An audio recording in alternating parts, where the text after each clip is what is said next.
Muchos hemos quedado intrigados y perturbados al ver la famosa serie de Netflix, El juego del calamar, una obra que explora los límites de la desesperación humana y la lucha por la supervivencia. Lo que pocos saben es que esta historia, aunque ficticia, encuentra inspiración en un capítulo real y estremecedor de la historia contemporánea de Corea del Sur, un episodio que, aunque no es ampliamente conocido, sigue resonando como un eco inquietante en la memoria colectiva. En 1976, durante una época marcada por tensiones políticas y transformaciones sociales, el gobierno autoritario de Corea del Sur tomó una decisión que cambiaría el destino de millas de personas invisibles para la sociedad. Se inauguró en Busan un centro llamado The Brothers Home, un lugar cuya fachada prometía ser un refugio seguro para las personas sin hogar, aquellas olvidadas por el rápido crecimiento urbano y la modernización del país.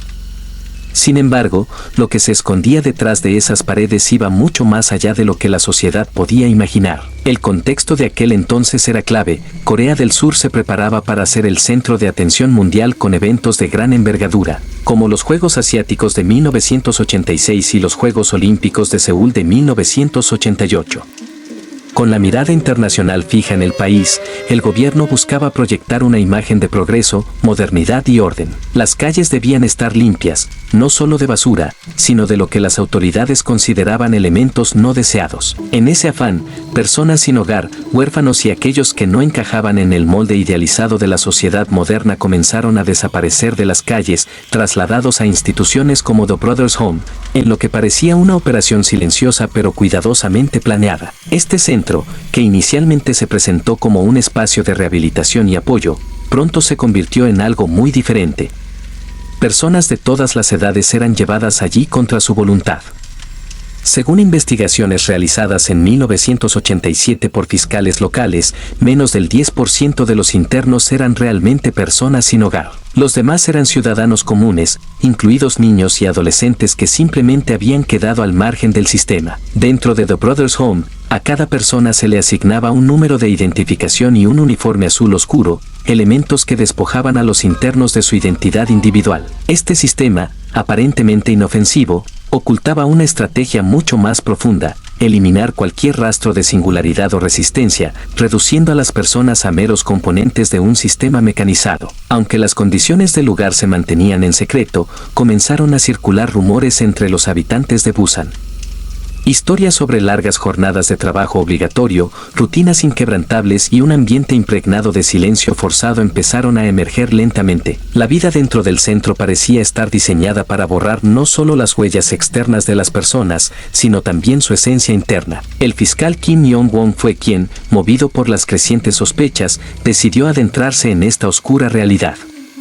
Su investigación reveló una red de irregularidades, desde la forma en que las personas eran llevadas al centro hasta la manera en que eran tratadas. En 1987, el director del centro, Park In-keun, fue arrestado. Sin embargo, lo que podría haber sido un momento de justicia se convirtió en una decepción, ya que cumplió una condena breve y limitada, dejando una sensación de impunidad que persiste hasta hoy. Este episodio de la historia surcoreana no es solo una serie de hechos, sino un reflejo de las dinámicas de poder y control que pueden surgir cuando las prioridades de un gobierno se colocan por encima del bienestar de su gente. Las similitudes con el juego del calamar no radican únicamente en las dinámicas de competición o en los uniformes, sino en el fondo emocional, el sacrificio de la humanidad en pos de un propósito mayor, la lucha desesperada por la supervivencia y la capacidad del sistema para despojar a las personas de aquello que las hace únicas. A pesar de que han pasado décadas desde que se cerraron las puertas de The Brothers Home, las cicatrices emocionales y sociales de ese periodo aún perduran. Las voces de quienes fueron llevados allí, junto con las preguntas que quedaron sin responder, siguen siendo un recordatorio inquietante de cómo las decisiones tomadas en las altas esferas pueden transformar vidas enteras en piezas de un engranaje frío e implacable. Así como en el juego del calamar,